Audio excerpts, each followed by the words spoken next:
BGF welcomes you to the Wesak Relics exhibition.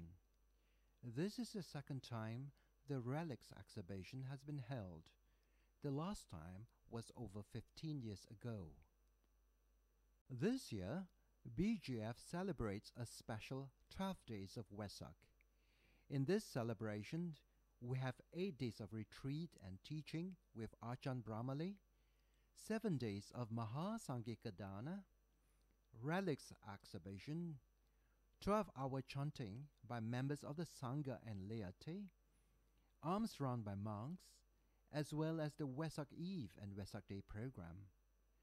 This celebration is our way of giving thanks for the successful completion of our new center, as well as to pray for peace and harmony within the Buddhist community and the country.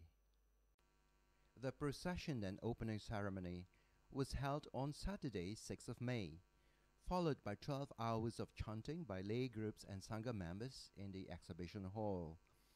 The Relics exhibition is open for public viewing for 4 days, from Sunday, 7th of May, and it closes on Wesak Day, which falls on Wednesday, 10th of May at 5 p.m. Please note the opening hours for each day. 38 exhibits of relics are on display. They include relics from the Buddha, his close disciples, Arahants, and an Arya Bhikkhuni. There are also relics of Sakyans who migrated from Nepal to Tagong in Myanmar after the genocide by King Virudaka. In the exhibition is a relic of a bodhisattva. The relics come from various monasteries and well-regarded Sangha members in Myanmar, Sri Lanka, Nepal, Bangladesh, Thailand, and India. These are some close-up pictures of the relics on display. Many are tiny fragments. Some have pearl-like or crystal-like appearance. They include the relics of the Buddha, relics of Sariputta, Moggallana, Mahakashapa, Ananda, Rahula, and Sivali. There is the relic of Kaben Sayadaw, who was regarded as an anagami and who aspired to be a fully enlightened Buddha. The layout of the relics are given in this diagram. The blood relic of the Buddha is placed in the golden shorten, which is at the apex of the display. The relic of the Bodhisattva is placed in the transparent shorten, while the relic of Mahakashapa is in the glass stupa. Mahamuni Buddha. The wooden carving is the image of Mahamuni Buddha. Mahamuni means the great sage. The original Mahamuni Buddha image came from Arakan in Myanmar before it was moved to Mandalay. This image is seen as an expression of representing the Buddha's life. Ancient tradition refers to only 5 likenesses of the Buddha made during his lifetime. 2 were in India, 2 in Paradise, and the 5th is the Mahamuni Buddha image in Myanmar. How to reverence Buddha's remains. During the final days of the Buddha, Ananda asked the Buddha how to reverence his body after he passed away. The Buddha advised Ananda that his body should be honored in the same manner as respecting the body of a universal monarch. He gave instructions on how his body should be wrapped with new linen and cotton wool and cremated on a funeral pyre built with all kinds of perfume wood. After the cremation, the relics were placed in a stupa so that when people come to make offerings and reflect on the significance of the stupa, they would be calmed and happy. Buddha's Parinibbana. The Buddha's body was laid in state for 7 days for his followers to pay respect. On the 7th day, his body was carried to the southern part of town for cremation. However, when they tried to light the funeral pyre, it could not be set on fire.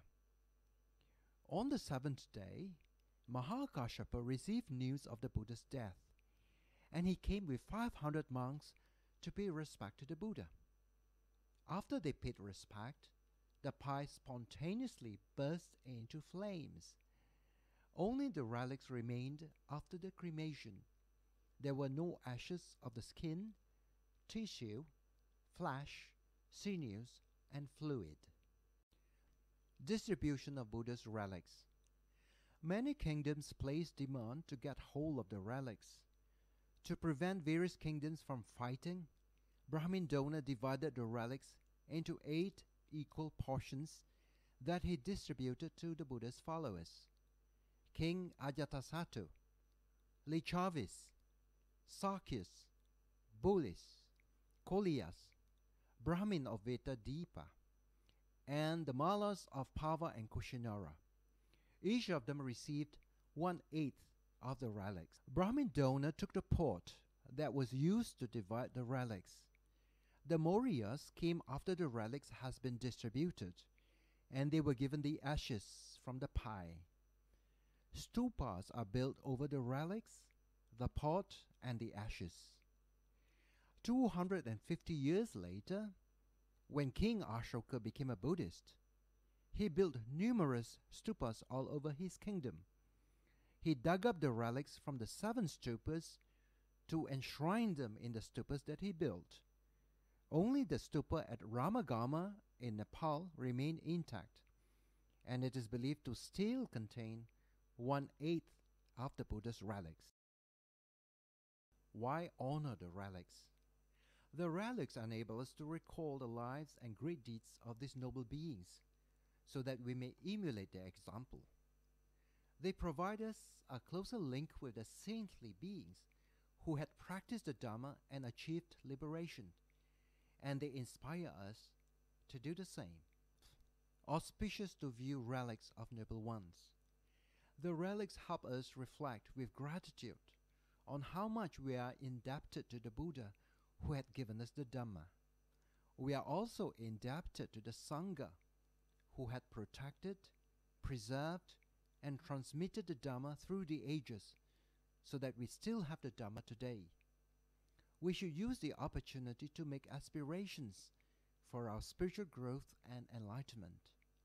Making aspirations before the presence of great beings is a very powerful way of making them become realized. The decorum we need to adopt is like having an audience with the king. This includes having proper dressing, which means no shorts and no low-cut dresses. We use clothes that cover our body, keep our voices down when speaking, and move with mindfulness. Benefits. The joy, happiness, and merits we get when honoring the relics depend on our motivation and state of mind.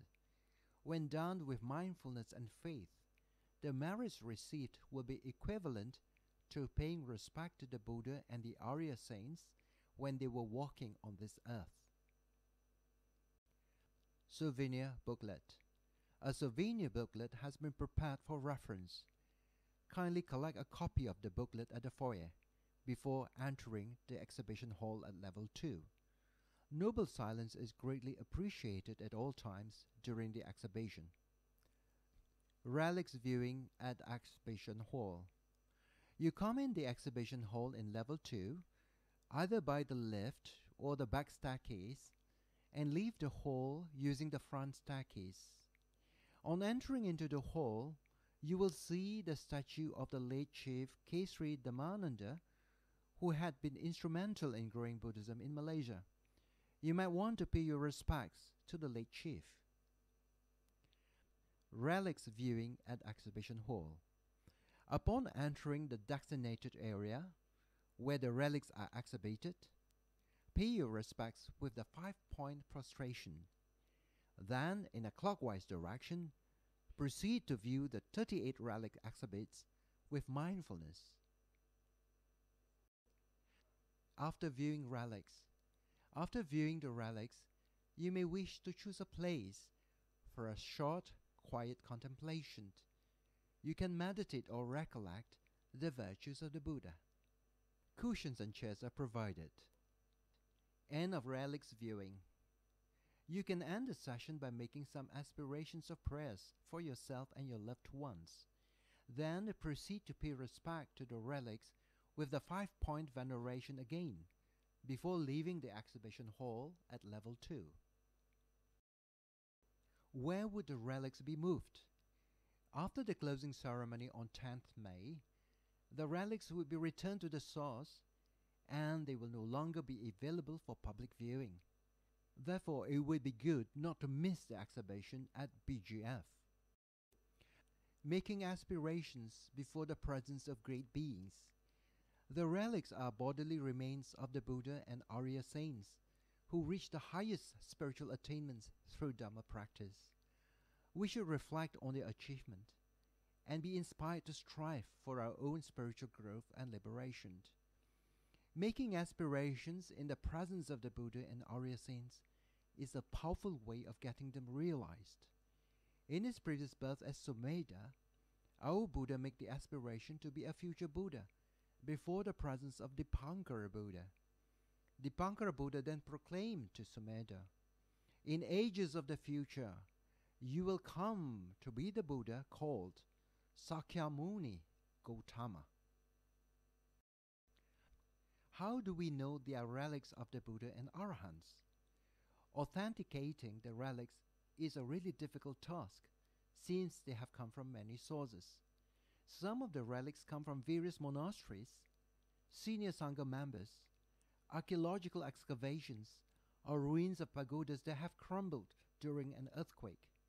Still, it is not easy for those who still have dust in their eyes to make the distinction. If one has faith, then viewing these relics brings tremendous merits and motivation.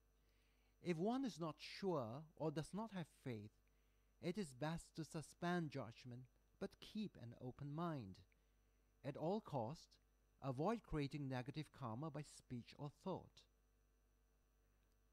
Thank you for coming to this relics exhibition. Inform your friends and relatives about it, so they too may come and benefit from venerating the relics.